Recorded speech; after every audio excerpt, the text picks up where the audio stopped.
Welcome to the Podium Pod, the Pick and Roll's national basketball podcast as we continue through the Paris 2024 Olympic Games. I'm Adam Webster, and I'm joined today by Pick and Roll feature writer Ben Mallis. Ben, firstly, welcome to the Podium Pod. Adam, nice to be with you. This is going to be fun.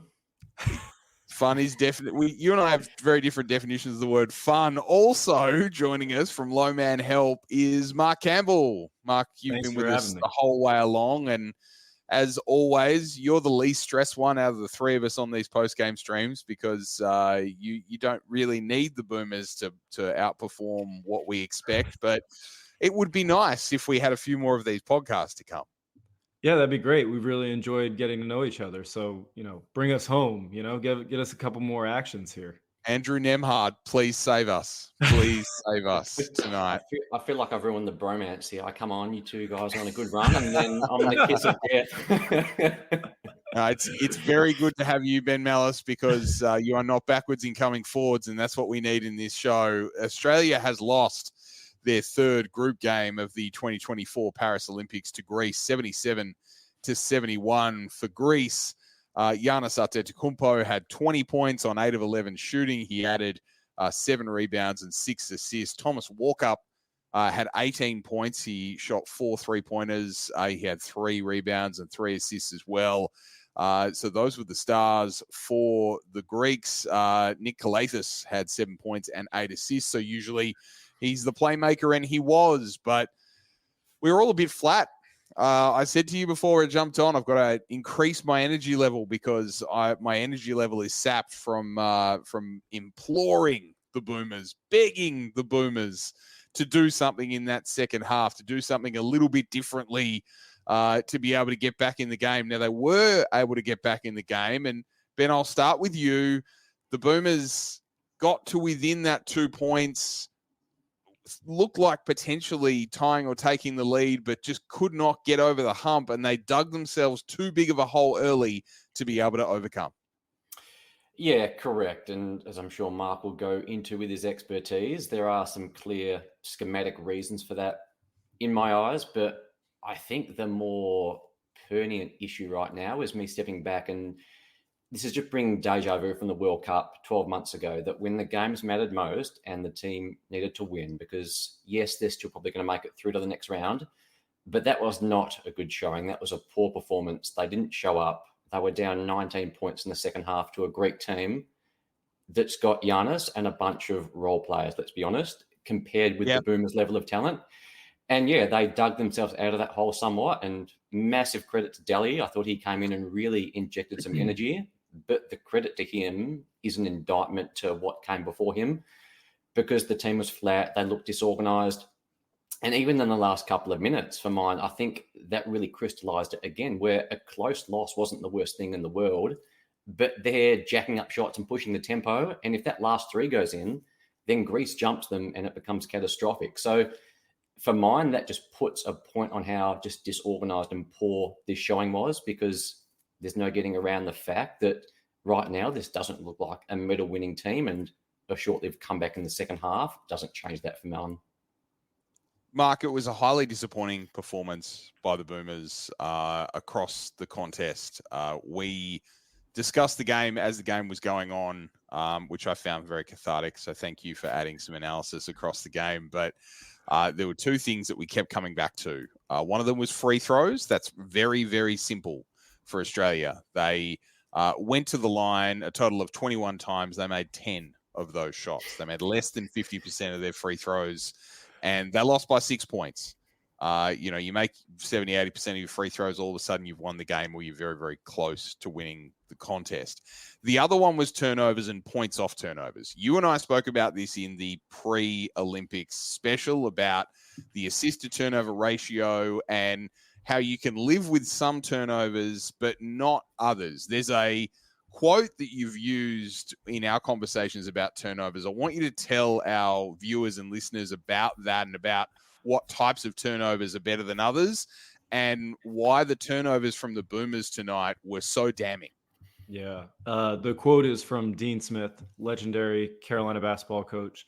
And he used to say that every turnover is caused by one of 2 things: selfishness or carelessness. And you saw both of those on display tonight for the Boomers, whether it was passing up an easy, simple play to force one somewhere else, whether it was driving into traffic like Reith with no plan and just throwing the ball carelessly somewhere. And what those turnovers do is they create these advantage actions where a team like Greece that doesn't have shooting is able to get out in space, and they're able to get the best player in the world in space, Antetokounmpo, out there in acres of space against you, which is the scariest thing ever. And early in the game, the Boomers turn the ball over constantly in a live ball situation where you don't get to have the other team take the ball out and set your defense, and you're just in space at a disadvantage. And within the first 10 to 12 minutes, they had 7 live ball turnovers, had given up 14 points off of them, given Greece confidence, and really put themselves in a detrimental hole. And it's not like these things weren't, showing in the build-up games or showing in the first games. Like, these are their warts. They have warts. Every team has warts, but you have to have self-awareness of what they are, and you have to know, how much they can hurt you. And it seems like this Boomers team, from the turnovers to other actions, they have had a lack of self-awareness. They have not improved game to game in these wart areas for them, and turnovers has been the most glaring one, and it really bit them tonight. It was a 6-point margin. So you can point to any one of these statistics and see where 6 points could have come from. Points off turnovers, 20-12, so +8. Free throws, as we say, they missed 11 free throws tonight as a team. You look at those stats, you look at the way that they played across the first half, Ben, there was almost no coming back. And it's surprising that they were able to get back to the brink of a victory with just how poorly they executed in that first half. Everything was falling apart. Mark and I have spoken about it at length. The role enthusiasm, role acceptance was wilting, and players were just not accepting what they needed to do to help the team win. And instead, they were just trying to do it all themselves, or just making the wrong decision. And it's an indictment on the ability of this team to connect and to trust that the process that they have in place and the system they have in place is going to work. Yeah, and I think we need to be careful saying they got it back to a 6-point margin and pretending that means much, because, again, for all the cliches we know about basketball, like, it's hard to blow teams out. Yeah. And I think you have to look at the talent disparity between the two teams. It shouldn't be a 19-point hole to this Greek team. And I think you're right, Adam, that there's lots of things, but that first half, you guys touched on the turnovers, and I think it was 15 points going the other way in the first half. The free throws that were missed, even that first quarter, we had a couple of 3 balls go in, and Giddy got bailed out with that 3-point shot at the buzzer. But I think we scored 24 points in the first quarter, and half of them were at the 3-point line. And then in the second quarter, it just all dried up offensively. And we saw the Greek team build momentum. And again, I hate cliches, but sometimes they apply that a lesser team was given the momentum of a better team in Australia helping them out in the second quarter. That Greek team got energy. They were running. They were shooting threes. They were getting offensive rebounds. And yeah, Greece was able to hold on and win the game. And that's not surprising. And again, I think as well, diving a little bit further on what Mark was saying, it has to speak to coaching somewhat, because it's a bit of an indictment that those turnovers are coming, and the improvement Mark speaks of, or the lack thereof. I would say it goes beyond just this 2-month period and flashes back to what we saw last year at the World Cup, that I'd argue over that 15-month period, what has actually improved on the offensive end with these players playing together? I would say not much. Yes, they're getting some more experience, and yes, there is some youth in that team, but when you put it all together, I don't think this is a better offensive team than what it was 15 months ago. And that's ultimately why we're standing here asking these questions and thinking how much longer this campaign is going to go. We really appreciate all the comments that are coming through on YouTube Live. We appreciate everyone tuning in live late on this Friday evening. Hopefully you don't have to work in the morning and you can stay with us throughout this episode. A lot of commentary about Josh Giddey, a lot of commentary about Patty Mills. Mark, we spoke at length about Patty Mills and when he's effective and when he's less effective. And we saw sort of the best and the not so good of Patty in this contest, where he was able to be really effective early on in not stacking actions, as you say. And when he got that confidence, it was almost a really bad thing for the Boomers to be able to get that confidence. He started to try and cook, and at this point, unfortunately, he can only cook like a toasted cheese sandwich, whereas in Tokyo, he was cooking like a really beautiful risotto or something. It's not going all that well, and he just needs to, let go and surrender. Also, a lot of comments about Josh Giddey and Paddy Mills on the floor at the same time, not really working and needing to stagger that. And it was in the second half where that did present itself as an opportunity for the Boomers, and Brian Goorjian did get Matthew Dellavedova out there, and they were able to stagger their lineups a little bit more and take more advantage of better personnel on the floor and more matching personnel on the floor. Sometimes your best 5 players aren't the 5 players that should be out there. Yeah, I can cook on this. I'll touch on all that. I think it's not so much about them playing together, it's what they're doing while they're out there. And to me, if you think about Patty, everything we've seen from Patty in the build-up, in the warm-up games, in these games, if there's actions where there's 10 eyes on Patty and he's handling the ball, it never results in a good thing. He's 0 for 6 or 0 for 7 in the half court trying to finish. He can't finish at the rim. And if you can't finish at the rim, you can't be a guy that handles the ball with 10 eyes on you, because you're not going to be able to have the first option of actually getting downhill and finishing and putting fear in anybody. And to me, his best actions are the best actions for any type of high-level shooter. You have so much attention on you, and there's so much attention for you not to get the ball. The best thing you can do is set back screens. And that's either going to get wide open layups like we saw for Nick Kay, or if there's help, it's going to give you a chance to be a step ahead, to come off a down screen, to pop out and get it. And it's so much about, that's the same thing over and over and over. The same work we've seen from China game 1 to Greece now. It's the same exact thing. And the reason that they're allowing Patty to continue to do this, it's on the coaching staff and it's also on Patty. You have to have some self-awareness here of what's going on. You have to understand what's good for the team, what's good for you. And it's just unbelievable that they haven't been able to rein this in and to get better actions, because there are good actions from Patty. There's really, really good actions, but they won't lean into them. They won't lean out of the bad ones. And I don't understand it.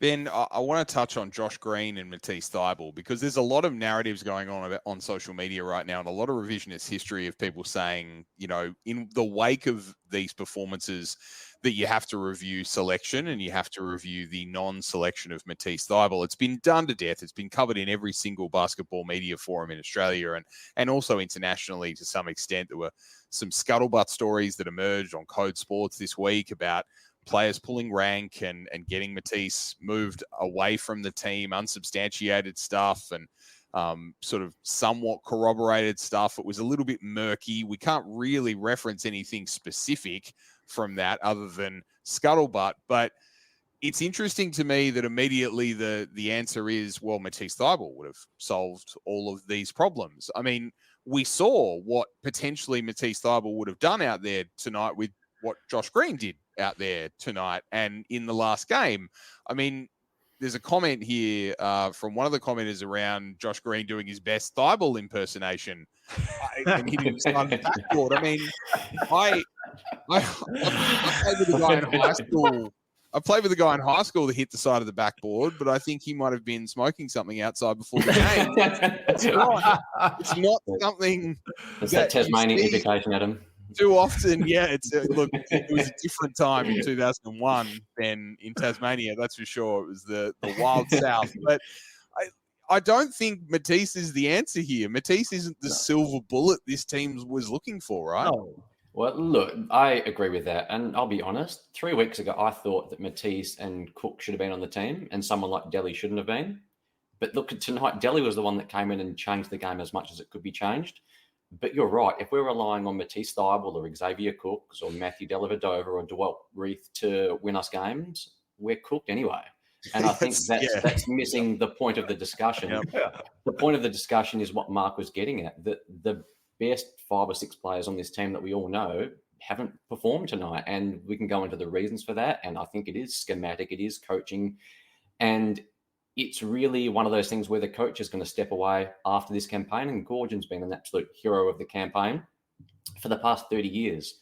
But if we're looking at this past 15 months, I keep harping on in isolation, I think some sane minds can look at that and say this team hasn't performed to its optimum, because you look at someone like Paddy Mills, he's trying to do his best Paddy Mills from 2021 impersonation, but the guy just can't do it anymore. And that's no shade at Paddy. He's the greatest boomer we've ever had. He's done it for so long. He scored 40 points to win us a medal 3 years ago. Like, he is minted. Yeah. He has done everything he can.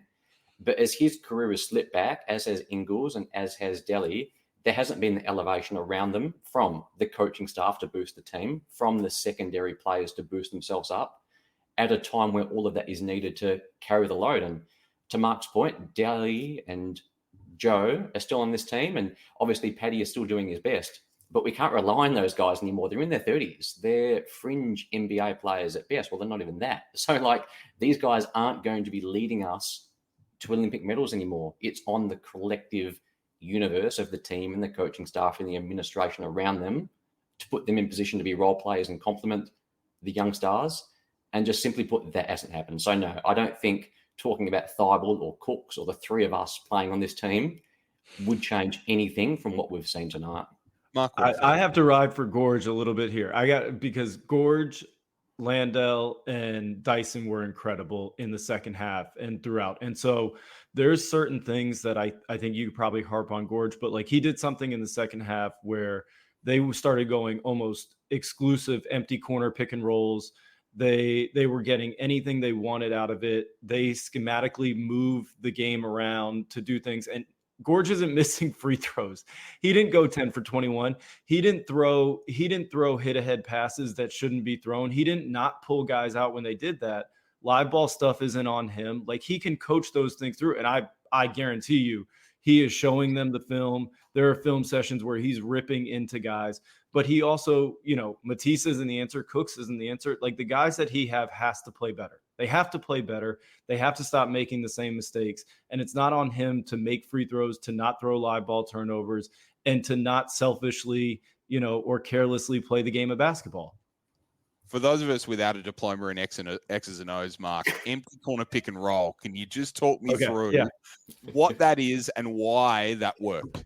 Yeah, so empty corner pick and roll is, imagine the corners of the basketball court, and there's no offensive player in that corner, and you're going away from that corner. So when you're going away from the ball screen, the backside is where low man help or second tag help comes from. And so by going empty corner and Greece playing up at the level with their both defenders, they were able to get a roller back behind with no help side coming from a long ways away. And so they were able to get layups. Corner, right? Yeah, they were able to get layups. They were able to get switches. They were able to get attacks on the other side, skip passes. Patty got a catch and one dribble pull up from an advantage. They got actions where Patty was able to set a back screen and a layup for Nick Kay.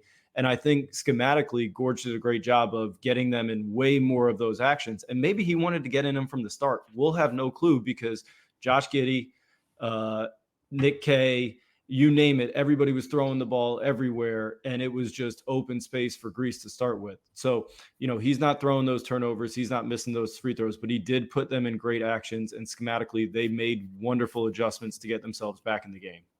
A wonderful adjustment you can make is to go with Team Feet. The Podium Pod is brought to you by Team Feet. Team Feet offers premium athletic socks for modern teams, however they compete, with sweat wicking cotton, arch support, ventilation panels, and compression stitching. Team Feet socks are built to outperform, whether your team is tiny or 1,000 strong. Team Feet unites and excites your players and supporters with their combination of quality and performance. Join basketball teams around Australia and the world by choosing Team Feet. For designs and worldwide delivery, head to teamfeet.com. Gentlemen, I want to talk about the young guards, because Josh Giddey was given the keys to this franchise, for lack of a better term, this program. But I want to put to you firstly, Ben, that we saw across this tournament, across these last 3 games, if these were indeed the only 3 games these Boomers play, that there was another 6'7" recent draftee that is probably in a better position on both ends to be able to be the guiding principle, the lightning rod, the personality of this national team. And that man is Dyson Daniels. He played through, a tough knee complaint today. He hit shots from outside. He defended hard the whole tournament. I think we need to talk about the fact that the best player, the best young player that this program has moving forward may not actually be Josh Giddey. Yeah, look, and I think Mark nailed certain aspects of what he said before, that I agree that Daniels and Landale have been the best two players of this campaign. And when things turned around in the second half, they were the two guys. We were mentioning on our group chat that in the first half, every time the ball went through Landale, to pivot this discussion a little bit, Adam, the offense looked really good and things played well. And offensively for Daniels, he is a great 3-and-D role player that's turbocharging his career up. And you can see aspects of a game that can be more sophisticated than that, attacking off a hard closeout and some dribble drive penetration that is coming into his game. So I agree that he has been the shining light with Landale over the past 3 weeks and the 3 games we've played here in the warm-up period, because I think we're seeing him not just in a Boomers setup, but I'm thinking this probably is going to extend into his career in Atlanta 100%. when he gets back there, that he's starting to experiment and find the outer regions of his game. And it's interesting to contrast him with Giddey in the sense that Giddey needs the ball to be effective, whereas Dyson doesn't. And then when Dyson gets the ball, his effectiveness can scale up as his skill set develops. So, yeah, I think he had a really good game, as much as anyone could tonight. And interestingly enough, I've just seen a quote from our friend Kane Pittman, who was in Paris, and he was basically saying that Gorge is saying that the problem was the offense in the first half and that the offense torpedoed the defense. So, like, again, it's interesting that Gorge is predictably seeing what we're saying, because that was it. Yeah, it was 100% that it. The turnovers led to what was going on. But to answer your question, Adam, Daniels has performed better than I expected. I'm impressed with what I'm seeing from him as his career starts to develop. Yeah. Mark, what did you love to see from Dyson Daniels, and how does that contrast with what you saw from Josh Giddey tonight? Yeah, I would really hesitate to pit them against each other because they're very, very different. And Dyson's role, he's moving up to the top level, the apex level of that role. Can't blame you for trying, though, right? yeah, sure. Clickbait it. Yeah, absolutely. No, I mean, he's been incredible in that role, and I think he's going to play the exact same role in Atlanta. And I think he's going to be in Atlanta what they really hoped DeJounte Murray would have been. He's going to be an incredible safety blanket for Trae Young defensively. He's going to not need the ball in his hands. He's going to be able to get it from an advantage and make plays quickly, not stick on it. Same things he's doing here. Be able to shoot when in the read is a dare you shot, be able to attack when the closeout is out of control and he needs to attack, run the floor, get into open space, make the right play. His role is a lot more simple than Giddey. Like it's not pitting them against each other, and it's also not sugarcoating it.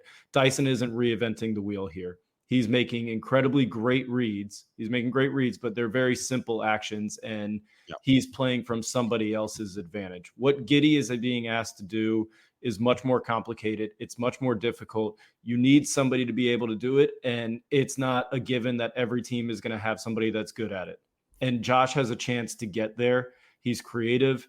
He sees the floor well. He understands how defensive rotations move. He's a step ahead of each play. He can get a little aggressive with trying to fit passes in. He can really start pushing the limit, and you want somebody that's in that role to be confident. You want them to throw passes like he threw the first play of the game behind somebody's head for a layup for 2 free throws that they, ironically missed. But you need that guy to be able to see everything happening and create easy actions and drive the machine and move it forward. So I'd struggle to pit them against each other, but you need Josh to be better at his role. His role is the most vital one. It's the one that drives the whole machine forward. It's the one that makes everything possible for the other roles to be simple. And you got to have him with a little bit less aggressiveness on the passes to keep them locked in defensively as a unit. You can't just have it be jailbreak situations all the time. We could be facing the end of an era tonight, depending on how this Canada-Spain game goes, because it's as simple as this. If Canada beats Spain, then Australia will make the quarterfinals, albeit in one of the last 2 seeds as one of the best placed third place teams in the Olympics. So they will draw a USA or a Germany, one of those sorts of outfits in the quarterfinals, which I think we can probably predict how that will go based on the last couple of games. But if Spain beat Canada, then Australia finished last in the group and they are out. And that is it. Paddy Mills' Olympic career is over. Joe Ingles' Olympic career is over. Matthew Dellavedova's Olympic career is likely over. Brian Goorjian's Olympic career is likely over. It is an end of an era situation, whether it be this game or potentially the quarterfinal. That is a real reality that we're facing, Ben, which it pretty much puts an end point on the last 20 years of Australian basketball and an era that got us a bronze medal. And all of those players can be incredibly proud of, but we are facing the basketball mortality of this age of Australian players. And I'm seeing a lot of comments about guys that we're going to see potentially in LA in 4 years. But it's a weird time. It's a weird feeling in the pit of my stomach, seeing a lot of these guys that I've, grown up with over the last 20 years or so, right off into the sunset in the Olympics. It feels weird. Yeah, it's a popular word in the US at the moment. But yeah, it was always going to happen, right, Adam? That the end of this tournament, whatever that looked like, was going to be the end of an era. And again, I don't know what your guys' expectations were of this team entering this tournament, but I thought if things went perfectly, then maybe we could pinch a bronze medal again. But us being in that 4th, 5th, 6th, 7th place in the world was kind of what I expected. And again, that's pretty much where we're going to end up. That, yeah, we haven't performed that well, but we're not talking about a horrible team here. It's still a top 10 team in the world. Yeah, that's coming to the end of a life cycle. And again, like any sporting team across any sport, the last phase of going around is usually not as successful as the period that came before it. And there will be time to digest what it looks like going forward, because you're right, there's those 3 stalwarts that are going to be stepping away from the Boomers program. There's going to be a new head coach. And then you also look at players like Nick Kay, like he's going to be 4 years older when the next Olympics comes around, like a new coach with the NBA talent coming through. He's probably not going to be on this team again. So it really is going to be the end of an era. And I think, to be fair to them, they're 2 separate discussions, right? What is happening at this tournament and assessing that for what it is. And then when that ends, we can step back and celebrate what has been the greatest period of men's basketball in Australia ever, right? That's a bit of a cliche thing to say, but it really has been good. Like I was at the game in Melbourne in 2019 where we beat Team USA, the Olympic medal game 3 years ago, the World Cup semi-finals that we've played in and just lost. So it's been a hyper successful era that we'll definitely talk about. But the team, if they get through to the next round, which I still think Canada is going to win, I think Canada will beat Spain and will get through to the next round. Yep. And then if we do, I've just seen a tweet, it's either going to be France, Germany, or Serbia. And again, the Boomers can beat those teams on their day. Like, that's the thing. If 100%. they show up and clean up this stuff, they can win that game and get to a semi-final and have a chance to make me look a bit foolish and win that medal. But they've got to do it, and there's no more room for playing around now. It's obviously win or go home, and they're going to have some steep competition to get to where they want to get to. Mark, after 2 losses, it feels like such a long bow to draw to say that it's possible that the Boomers could make a semi, but Ben's spot on. It's just one game. They're fully capable of beating Serbia or France, and Germany, the world champions, are going to be the toughest test out of all of those teams. But there is a possibility there, which is crazy to think about coming off those 2 losses. Yeah, I honestly thought they were a much better team than what they're showing us coming into this. I thought they had shown really, really nice pockets of play. I thought they had shown an identity and a character, and I thought the things that they could clean up in the warm-up games were all correctable mistakes. They weren't at a deficit athletically. They weren't at a deficit in terms of schematics of how they play. They were just making careless and selfish plays. And to me, like, that's all stuff that can be cleaned up. And you would hope when they get to a tournament like this, after the warm-up games, there's a self-awareness and a calm that comes over you of like, all right, we're playing for something bigger than ourselves. And these guys are all professional players. They know exactly what's at stake. And to me, I think that's been the most disappointing thing, because in the warm-ups, you could skate over it. Like, they got wins, they got losses against teams that, the US, they probably didn't think they would beat, but they kind of got away with, playing selfish and careless at times with the turnovers. And then same thing with Spain, they got away with it. And then Canada, you could explain it away as like, oh, well, they're a favorite. You know, it was very easy to say Canada's a favorite. But this is clear. Like, this is a team that you should beat. This is a massive game to set yourself up with an easier road to get in the semifinal, and you shot yourself in the foot. And to me, when you're playing professional basketball, it's already hard enough. The guys on the other end get paid the exact same. Like, those are real players over there. It doesn't matter that they're EuroLeague players. Like, those are real guys. You can't shoot yourself in the foot. It doesn't matter what league you play in. Doesn't matter the level. If you turn the ball over, if you're selfish, if you're careless, if you don't play connected, if you don't know the warts you're trying to hide and what you're trying to get into, you're going to lose. And I think, to me, they've underperformed to what I saw in the buildup of what they're capable of, not only individually, but collectively. And I think that's been disappointing to see. Is it also that they're slower to adjust than you would like them to be? Is that an element of it? You know, you spoke about how they came out after halftime and made some really key adjustments, but can you make those earlier? Is it appropriate to expect that those are made earlier? I don't think anything that they had to adjust to in the first half was something that needed to go into locker room. That's just like, if we haven't talked before of like, hey, Patty, you know what's not a good idea? You to dribble 10 times, then shoot. Like, if we haven't gotten to that adjustment where if we see it once, we could be like, hey, man, lock it up. Like, what are we doing here? Like, if we can't get to that before we get to halftime, you know, it's not about an empty corner pick and roll, or it's not about, hey, we need Landell and more of these actions so we can get him in the pocket. Good things are happening there. Like, we're in the last game of the pool with a chance to set yourself up with an easier road to potentially a podium game. Like, what are we doing? Yeah, I think for mine, the adjustments, we can talk about like whether Nick Kay should have come off the bench and put another winger to the start. Like, some micro level adjustments might have helped, they might have not. But I think, Adam, it links back to what you said before about that Code Sports article that, again, I've heard what you guys have, that like Ingles was off the team, Thibault was on the team until last minute, and then the internal pressure came to change that. So I think the changes would have been reorienting what this looked like a month ago with Petty coming off the bench and having a different starting lineup. And that was the change, if you're going to make a change, that I think would have had a chance to be more successful than throwing a bunch of stuff against the wall now that you're this far into the tournament going a certain way, because I don't think there's really much that could have changed, bar a few players coming in and out. But to Mark's point, is right, the team just didn't play well. And fundamentally, it can be that simple, that there are certain things they could have done better, but that wouldn't have overcome the best players on the team not showing up in the first half and losing them the game.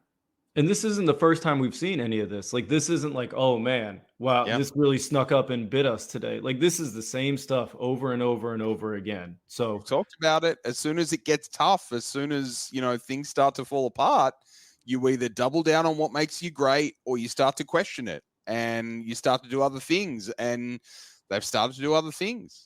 And we talked about the selection stuff, and we talked about Delhi, and I saw a clip earlier of the Spain game when there was the dust up and Delhi came together, and the second half of this game with Delhi, like, there is something to be said about, he knows exactly, he has self-awareness. He knows exactly what he's great at. He knows exactly what he needs to stay away from. And he also understands that in the macro sense for the team. And when he was out there, when he was a part of it, they got to the stuff they needed to get to. They stayed away from the stuff they needed to stay away from. And if they didn't, he was vocal about it. You could see him coaching them through it on the court. And you can tell me that he shouldn't be there or not be there, but every game I've watched, he has been the one, when he's played, that there is never a minute that they're playing with him that they're not leaning into exactly what they're good at and leaning out of exactly what they're bad at. And he has the juice to tell Patty, get off it. He has the juice to tell Patty, go set a back screen right here. We're in this. So to me, it's not, we didn't see anything that was a problem that we didn't know was already a problem. This wasn't something of, oh, we need to make this adjustment on a coverage or this or that. It's the exact same stuff over and over. And at this point, Ben, it's such a do or die scenario that, you know, the players do have to take it upon themselves to be able to set themselves up for success. And, you know, to your point, Mark, stamp out the stuff that they don't want to see and stamp out the stuff that's not going to result in victories. And, you know, the Delhis, the Jocks, the Joes, they have to come together and they have to be really strong with their teammates in that locker room to say, this is how we win. This is how we lose.